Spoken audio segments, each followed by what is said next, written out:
Dear friends, మనం BCom final ఇయర్కి సంబంధించిన 5th సెమిస్టర్లోని కన్జ్యూమరిజం సబ్జెక్ట్లో ఉన్నాం. కన్జ్యూమరిజంని తెలుగులో వినియోగదారిత్వము లేదా వినిమయ తత్వము అని కూడా అనటం జరుగుతుందని మనం నేర్చుకున్నాం. కన్జ్యూమరిజం సబ్జెక్టులో ఇప్పటి వరకు 2 అంశాల గురించి మనం చూసాం. వినియోగదారుని యొక్క హక్కుల గురించి, అలానే కన్జ్యూమర్ ప్రొటెక్షన్ యాక్ట్ కోప్రా వినియోగదారి పరిరక్షణ చట్టం 1986 యొక్క ముఖ్య ఉద్దేశాలు, లక్ష్యాలను గురించి మనం చూసాం ఈ సబ్జెక్టులో ఇప్పటి వరకు. Dear friends, we have discussed about rights of consumers and the objectives of Consumer Protection Act 1986 till now. Today we will learn about unfair trade practices. What are unfair trade practices? What do you mean by unfair trade practices? What is the trade? First of all, can anybody please answer? What is trade? వర్తకము అంటే ఏంటి? వర్తకము అంటే ఏంటి? ఎవరన్నా ఒకరు unmute చేసుకొని చెప్పండి please. Somebody answer. Trade అంటే ఏంటి? వర్తకం అంటే ఏంటి?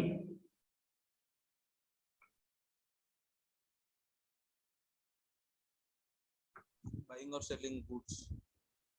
Very good, very good. Buying and selling of goods. మీరు ఇంటర్మీడియట్ నుంచి నేర్చుకున్నారు. వస్తు సేవలను కొనుగోలు, అమ్మకాలను వర్తకము అంటారు అని. ఇంటర్మీడియట్లో కూడా మీరు నేర్చుకొని ఉంటారు. వర్తకము 2 రకాలు ప్రధానంగా, స్వదేశీ వర్తకం, విదేశీ వర్తకం. మళ్ళా స్వదేశీ వర్తకంలో టోకు వర్తకము, చిల్లర వర్తకం. విదేశీ వర్తకంలో ఎగుమతి వర్తకం, దిగుమతి వర్తకం, మారు వర్తకం. అంటే 2 పార్టీలు ఉండి, అంటే ఒక అమ్మకందారు, ఒక కొనుగోలుదారు ఉండి వస్తు సేవల వినిమయం జరగడాన్ని వర్తకము అంటాం. మార్పిడి జరగడాన్ని వర్తకము అంటాం. What you mean by unfair? What is fair and what is unfair? సముచితం అంటే ఏంటి, అనుచితం అంటే ఏంటి? చెప్పండి ఎవరన్నా. సముచితము అంటే ఏంటి, అనుచితము అంటే ఏంటి? What is fair, what is unfair?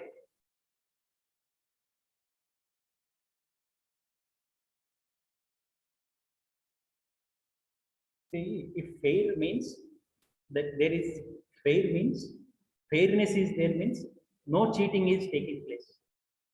సముచితంగా ఉన్నది అంటే అది సరిగ్గా ఉన్నది, ఎటువంటి మోసం అనేది జరగటం లేదు అని అర్థం. అనుచితం అంటే సరి అయినదిగా లేదు, అక్కడ జరిగేది ఏదైతే ఉన్నదో అది పద్ధతిగా లేదు, సరైన పద్ధతిని పాటించడం లేదు అని దాని యొక్క అర్థం.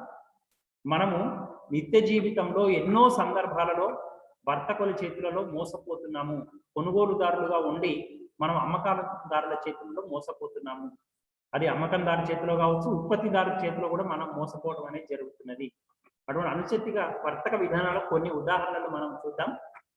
These are the examples of unfair trade practices. విధానం అంటే పద్ధతి. Practice means a thing that is in vogue, that is being done every day. That is a practice. That is what we mean by saying practice. And నిత్య జీవితంలో దినదినం జరుగుతున్నది విధానం. అవి ఏమేమిటి అంటే, you can see these are the examples of unfair trade practices. Okay, taking advantage of customers. See, we go to shop to purchase so many things every day, right from morning vegetables to night time mosquito repellents or bedtime tea or whatever you want to purchase. You will visit a nearby shop, nearby store. See, in your house if small children are there, if they go to shop, shopkeeper will tell some price. If you go to the shop, shopkeeper will mention another price. So because based on the customer's awareness, the seller will try to cheat the customer. మీరు పొద్దున లేచింది మొదలు మనము ఎన్నో సందర్భాలలో వినియోగదారులమై ఉండి కొనుగోలుదారుల చేతిలో, ఉత్పత్తిదారుల చేతిలో మోసపోవటం అనేది జరుగుతుంది. మనం పెద్దవాళ్ళము షాప్కి వెళ్తే అమ్మకందారు ఒక ధర చెప్తాడు, అదే చిన్న పిల్లలను పంపిస్తే అమ్మకందారు ఒక ధర చెప్తాడండి. అంటే వినియోగదారుల యొక్క బలహీనతను ఆధారం చేసుకొని వినియోగదారులను తప్పుదారి పట్టించడం అనేది జరుగుతుంది. అది ఒక విధమైన మోసం. తండ్రి పోతే ఒక ధర చెప్తాడు, కొడుకు కానీ కూతురు కానీ చిన్న పిల్లలు కానీ పోతే షాప్ వాడు ఇంకొక ధర చెప్తాడు. ఆ విధంగా మోసపోవటం అనేది జరుగుతుంది. అలానే మనం చాలా సందర్భాల్లో పడిపోతుంటాం, ఏం కింద పట్టం కాదు. షాప్కి పోగానే 1+1 ఆఫర్ ఉంది అనగానే మనకు అవసరం ఉన్నా లేకపోయినా ఆలోచించకుండా 1+1 ఒకటి కొంటే ఒకటి ఫ్రీ అనగానే దాదాపుగా మనం కొనడానికే మొగ్గు చూపుతాం. అది మనకు అవసరం ఉందా, అవి ఒక వస్తువు అవసరమా, 2 వస్తువులు అవసరమా, లేదా 2 కొంటే ఇంత డిస్కౌంట్ ఉంటుంది సార్ అంటే మనం, అది మనిషి యొక్క బలహీనత. It is weakness of customer. So traders or manufacturers or sellers try to take advantage of customers. Okay, this is one type of cheating. Misrepresenting a product. See, product is used for only one thing, but the producer or the seller will try to misrepresent a product. Means even though the product is not useful for another type of activity, another type of purpose, another type of use, the seller will suppress it, will not disclose it. Hey, this is useful for that activity also, sir, he will mention. ఉత్పత్తిని గురించి తప్పుగా పేర్కొనడం అనేది జరుగుతుంది. మీకు ఎన్నోసార్లు క్లాసులో నేను చెప్పడం జరిగింది. మనం అడ్వర్టైజ్మెంట్లలో చూస్తుంటాం, ఇది కూల్ డ్రింక్ దాగి ఓ 10 అంతస్తుల బిల్డింగ్ నుంచో, ఆకాశం నుంచో, ఒక విమానం నుంచో కిందికి దూకటం అనేది జరుగుతుంది. మనం హీరోని చూస్తుంటాం, హీరోయిన్లను చూస్తుంటాం. అది నిజంగా సాధ్యమేనా అనేది మీరు ఒకసారి ప్రశ్నించుకోండి. అంటే ఆ ఉత్పత్తికి, అతను అడ్వర్టైజ్మెంట్లో చూపించే ఉత్పత్తికి అంత సామర్థ్యం ఉన్నదా లేదా? You just examine yourself, you just retrospect yourself. So they are giving misrepresentation with regard to a particular kind of products. So ఉత్పత్తిని గురించి, దాని యొక్క నాణ్యతను గురించి, దాని యొక్క సామర్థ్యాన్ని గురించి తప్పుగా సూచించడం అనేది జరుగుతున్నది. ఇది కూడా అనుచిత వర్తక విధానం కిందకి వస్తుంది. అలానే faking endorsements and guarantees. See, he will mention that 5-year warranty period is there, 6-year warranty period is there, 10 years warranty period is there, and they will endorse like that. But actually, if at all any immediate repair happens on that products, a majority of the times the traders, the sellers, the manufacturers will not immediately replace the old product. They will say several things, they will say several excuses they will ask, and they will try to cheat the consumers in this way. ఎన్నో సందర్భాలలో నకిలీ హామీలు ఇస్తారు, warranty ఇస్తారు, guarantee ఇస్తారు. మీరు మనం అడ్వర్టైజ్మెంట్లలో చూస్తుంటాం. ఆ అడ్వర్టైజ్మెంట్లలో చెప్తారు మీకు 5 సంవత్సరాల వారంటీ, మీకు నచ్చకపోతే మీకు వెంటనే వాపసు ఇస్తామని కూడా చెప్తారు. కానీ మళ్ళీ పోతే దాని మీద చాలా ప్రశ్నలు వేసి, మీరు చేసిన తప్పు వల్లనే ఇది పని చేయట్లేదు, దీనికి ఇబ్బంది మీరు చేయడం వల్లనే వచ్చింది అని చెప్పి మనల్ని మోసం చేయడం అనేది జరుగుతుంది. సో నకిలీ రకమైన ఆమోదాలు, నకిలీ రకమైన హామీలు ఇవ్వడం అనేది జరుగుతుంది. గివింగ్ మిస్లీడింగ్ ప్రైస్ ఇన్ఫర్మేషన్, మనకు తప్పుదో పట్టించే ధర సమాచారం ఇవ్వడం అనేది జరుగుతుంది. మీకు ఒక ఉదాహరణ చెప్తాను. మనం ఎప్పుడన్నా పాల ప్యాకెట్ తీసుకుంటే దాని మీద ధర 10 రూపాయలు ఉందనుకోండి, అది ఎంఆర్పి అనే ఉంటుంది, మ్యాక్సిమం రీటైల్ ప్రైస్, గరిష్ట చిల్లర ధర అనే ఉంటుంది. కానీ మనం ఏం చేస్తామంటే ఆ షాప్ అతను ఏం చేస్తారు, 12 రూపాయలు 11 రూపాయలు వసూలు చేస్తారు. చేసి ఏమంటారు, సార్ ఇది ఫ్రిడ్జ్లో పెట్టి ఉంచాం కదా, ఫ్రిడ్జ్కు ఛార్జీలు అవుతాయి కదా సార్ అని చెప్పి ఎక్స్ట్రా వసూలు చేస్తారు. కానీ మనకు ప్యాకెట్ మీద 10 రూపాయలే వసూలు చేయాలి. Actually the shop keeper has to collect from us only 10 rupees. That is including of all kinds of expenditure or taxes. But the shopkeeper says, sir, this 11 rupees or 1 rupee or 2 rupees additional we are collecting because of fridge or refrigerator expenses are like that. They will try to bluff.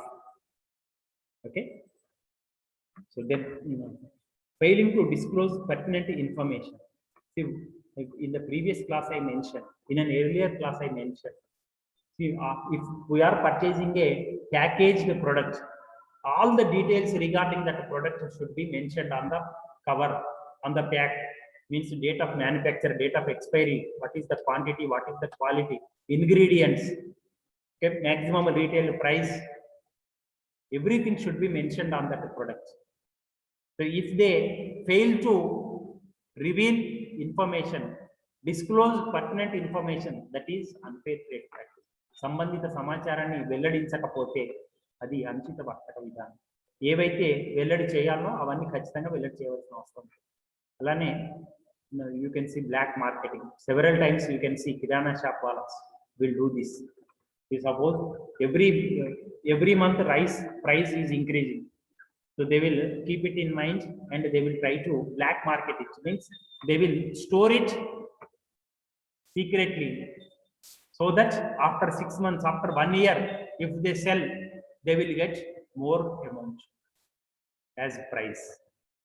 So దొంగ నిల్వలు, దొంగచాటుగా అధికారులకు పట్టబడకుండా అక్రమమైన నిల్వలు ఉంచి అధికారులను కళ్ళుగప్పి మనం ఒక నిర్ణీతమైన సమయం తర్వాత ధర మరింత పెరుగుతుంది అనే ఆశతోటి అక్రమంగా నిల్వ చేయడం అనేది జరుగుతుంది. సో అటువంటి స్థితిలో వినియోగదారులు మోసపోవడం అనేది జరుగుతుంది. So false weight and measurement. In my earlier class also I mentioned, if we purchase a product, if we go to shop to purchase a product, they will show it as 1 kilo, but when we come home, when we check it, it will be less than 1 kilo, means 990 grams, 980 grams or 970 grams. Likewise, you can cross check. So that is measuring falsely. Its weight is false. Whatever that is shown on the packet or whatever that they have done it, that is false. మనం చాలా సందర్భాల్లో మనం ముఖ్యంగా కూరగాయల షాప్లో చూస్తుంటాం. Kilo బావు కోసం అని పోతే కిలో 200 గ్రామ్స్ది వెయిట్ కరెక్ట్గా ఉంటుంది. మిగిలిన 50 గ్రాములకు చిన్న తాడు కట్టి ఒక దీనికి ఒక రాయిని అక్కడ పెడతారు, రాయిని దాని మీద పెడతారు క్రాస్ మీద. ఏం బాబు లేదా అంటే బాట లేదా అంటే, సార్ లేదు సార్ ఇది ఎగ్జాక్ట్లీ 50 గ్రాములు బాట లేదు సార్, నిన్ననే పగిలిపోయింది, మొన్ననే పగిలిపోయింది, ఏదో కదని చెప్తారు. So we have to believe it. మనల్ని ఆ విధంగా మోసం చేయడం అనేది జరుగుతుంది. So these are the examples of unfair trade practices. ఇంకా ఇది మాత్రమే కాకుండా ఇంకా చాలా ఉన్నాయండి.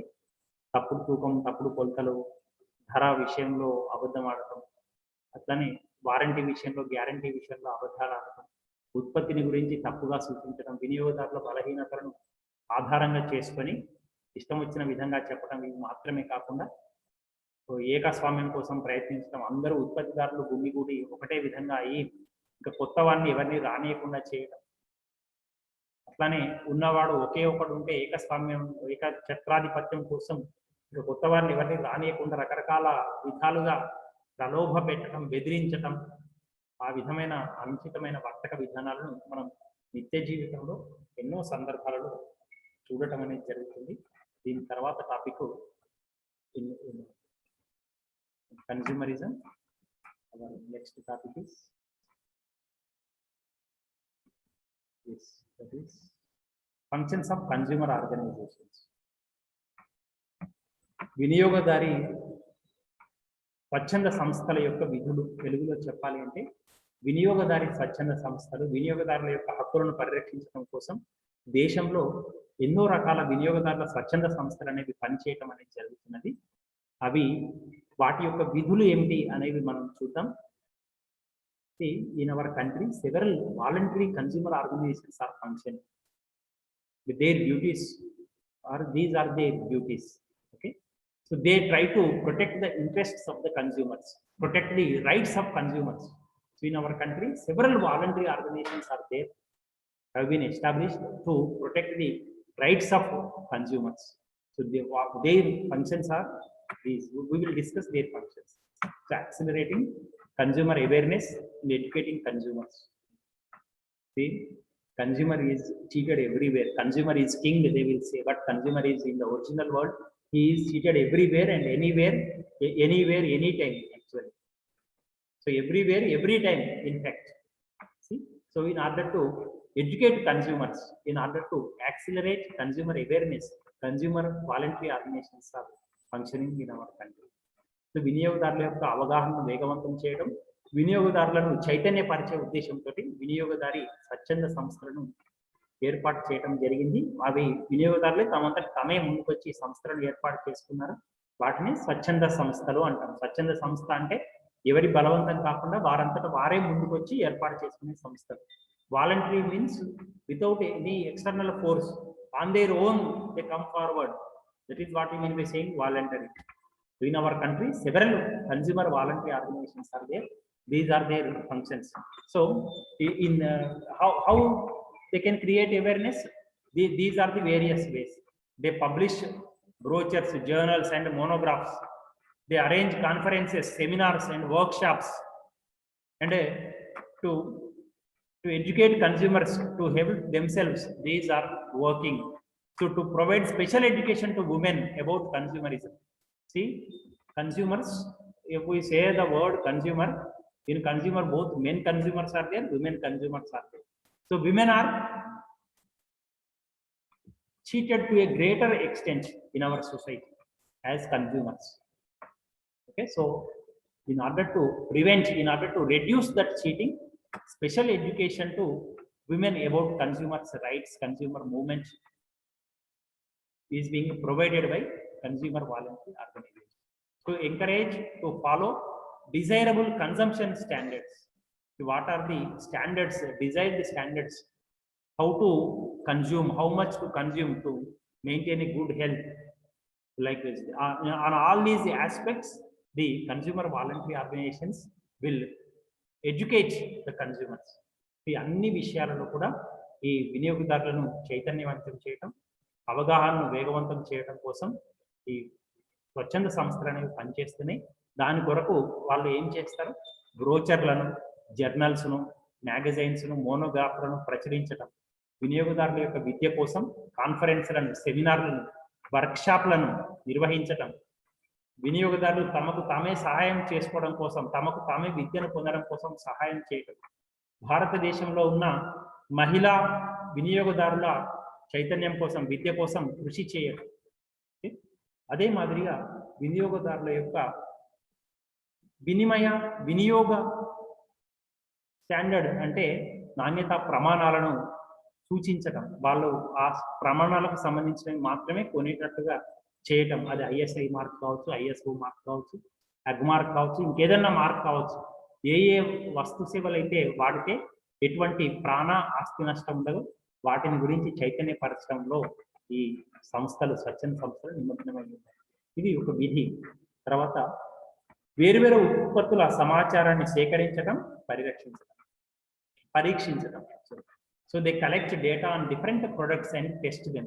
They establish their own laboratories and test. Suppose now, simple for your easy understanding, I mentioned various vaccines are being given in various hospitals across the country. So if consumer organizations are more positive, more vibrant, more clever, they can test certain consumers who have been vaccinated, and their levels, their immunity levels can be compared with those who are not vaccinated. వేరు వేరు ఉత్పత్తుల సమాచారాన్ని సేకరించడం, పరీక్షించడం, ఆ ఉత్పత్తులు నాణ్యతా ప్రమాణాలకు అనుగుణంగా ఉన్నాయా లేదా అనేది తెలియజెప్పడం. These are the functions of voluntary organization. వినియోగదారుల తరఫున కేసులు దాఖలు చేయడం. Okay, filing suit on behalf of consumers. See, several consumers cannot go to court, cannot move court, whereas on behalf of those consumers, consumer voluntary organizations will file suit, means will file case on behalf of consumers. వినియోగదారులు చాలా మంది తమ తరఫున వాదించుకోవడానికి లాయర్లను నియమించుకునే పరిస్థితిలో లేరు. కాబట్టి అలా నియమించుకోలేని పరిస్థితి ఉన్న వాళ్ళు ఈ స్వచ్ఛంద సంస్థల యొక్క సహకారం తీసుకున్నట్లయితే వాళ్ళే, స్వచ్ఛంద సంస్థల వాళ్ళే వినియోగదారుల తరఫున కేసు దాఖలు చేయడానికి అవకాశం అనేది. Organising protests against adulteration and etcetera. Adulteration means, in my earlier class I mentioned adulterated means it is being mixed with another thing. Suppose when we go to petrol bunk, 90% of petrol is mixed with 10% kerosene. Let us take for example, that is adulteration. So when something is mixed with another thing, that is adulteration. To dilute its quality, it will decrease the quality of the original product. So కల్తీ మొదలైన వ్యాటికి వ్యతిరేకంగా నిరసన కార్యక్రమాలు నిర్వహించడం అనే పనిని స్వచ్ఛంద సంస్థలు చేస్తాయి. So these voluntary organizations will organize protests against adulteration and against various other kinds of cheatings against the various organizations, various persons who are involved in such kind of acts. ఎవరైతే ఇటువంటి పనులు చేస్తున్నారో వాళ్ళకు వ్యతిరేకంగా నిరసన కార్యక్రమాలు నిర్వహించడం అనేది చేయడం జరుగుతుంది. విద్యా సంస్థలకు సహాయం చేయడం. సో మనం ఈ టాపిక్ నేర్చుకుంటున్నాము అంటే మన సిలబస్లో దీనికి సంబంధించిన అవగాహన కల్పించడం కోసం మనకు సిలబస్లో కొన్ని అంశాలు దొరకలేదు అనుకోండి, వీళ్ళ హక్కులు ఎట్లా ఉన్నాయి, ఏంటి ఎప్పుడు దీని కోప్రానే ఉంది, కన్జ్యూమర్ ప్రొటెక్షన్ యాక్టే ఉంది, దీని గురించిన వివరాలు మనకు సరిగ్గా తెలవలేదు అనుకోండి, మన వినియోగదారుల స్వచ్ఛంద సంస్థను అడిగితే వాళ్ళు సహాయం చేసి 1986లో వచ్చిన చట్టం కావచ్చు, 2019లో వచ్చిన వినియోగదారుల పరిరక్షణ చట్టం కావచ్చు, వాటి గురించిన పూర్తి సమాచారాన్ని మనకి ఇచ్చి విద్యార్థులలో చైతన్యాన్ని తెప్పించడానికి ప్రయత్నిస్తారు. So they help education institutions in developing A curriculum which includes consumer education. So that is why as students of BCom you are learning this subject. That subject is you can see consumerism.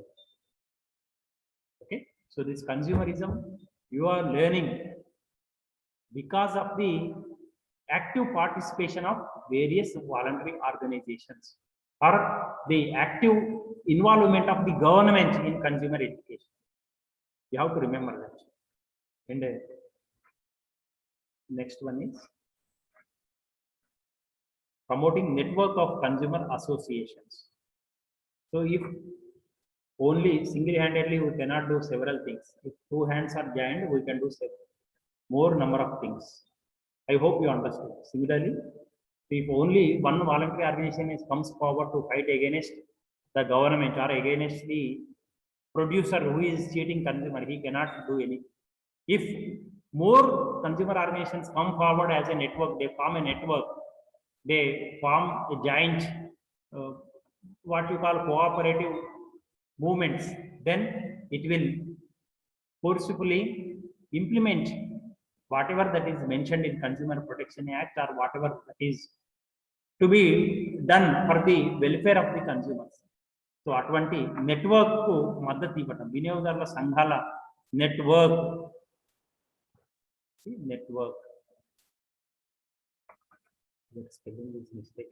Network కు మద్దతు ఇవ్వటం అంటే కొంతమంది కలిసి, కొన్ని స్వచ్ఛంద సంస్థలు కలిసి ముందుకొచ్చి వినియోగదారుల రక్షణ కోసం తగిన చర్యలు తీసుకోవడం అనేది దీని యొక్క విధి, వినియోగదారి స్వచ్ఛంద సంస్థ యొక్క విధి. అందరూ కలిసి ముందుకు వస్తే unity is strength, you all know it.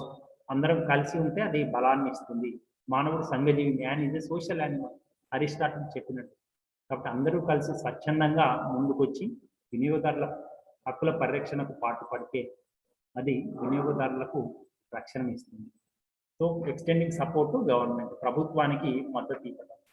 ప్రభుత్వము రకరకాల చర్యలు తీసుకుంటున్నది మీకు చెప్పడం జరిగింది. 1986లో వినియోగదారి పరిరక్షణ చట్టాన్ని ఏర్పాటు చేశారు. తర్వాత మళ్ళా 2019లో వినియోగదారు పరిరక్షణ చట్టానికి మెరుగులు దిద్ది మళ్ళా నూతన వినియోగదారుల పరిరక్షణ చట్టానికి ఇవ్వడం జరిగింది. కాబట్టి ప్రభుత్వం నూతన అంశాలను చట్టంలో రూపంలో తీసుకొని వస్తుంటే దానికి తగిన అండగా నిలవలసిన బాధ్యతాయుతమైన పౌరులందరిపైన ఉన్నది. కాబట్టి అటువంటి విధిని ఈ వినియోగదారు స్వచ్ఛంద సంస్థలు చేపడుతున్నాయి, చేస్తుంది. So these are the functions of voluntary associations. So they extend support to government so that new laws are enacted or the existing laws are strengthened to protect consumerism, to protect consumers. So these are the functions of voluntary consumer organizations. I hope you understood. So today what we have learned?